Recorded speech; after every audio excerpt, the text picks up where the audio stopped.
In today's video, I'm going to teach you how to delete a project in Lovable.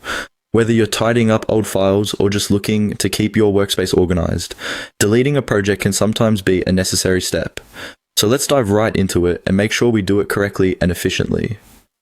First off, we'll need to open Lovable and go to the section that houses all of your projects. Now, Lovable has a pretty user-friendly interface, so you should be able to locate everything relatively easily. The first thing you want to do once you're in the app is to navigate your way to the All Projects section.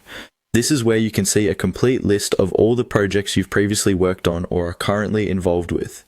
It's like a home base for all your creative endeavors within Lovable.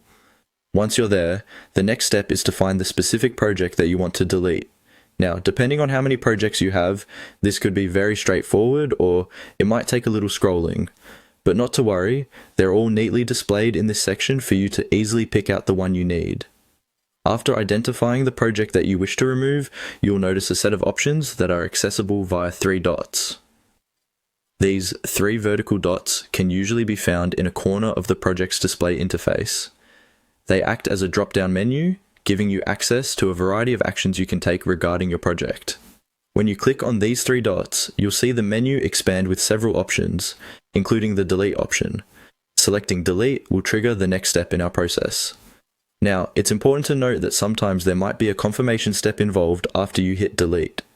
This is quite common across various platforms to prevent any accidental deletions. If Lovable prompts you with this, be ready to confirm that indeed this is the action you intend to make.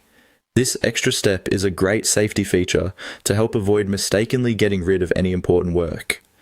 To wrap things up, once you've successfully chosen to delete the project and confirmed your action, Lovable will remove the project from your list.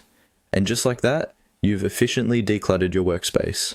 Remember that deleting a project is permanent, so be sure you're ready to let it go before completing these steps. That's it for today's tutorial. I hope this guide on deleting a project in Lovable was clear and helpful. Keeping your workspace organized can lead to a more productive environment, and sometimes knowing how to streamline efficiently is just as important as the work itself. Thanks for watching, and stay tuned for more tips and guides on using Lovable and enhancing your productivity.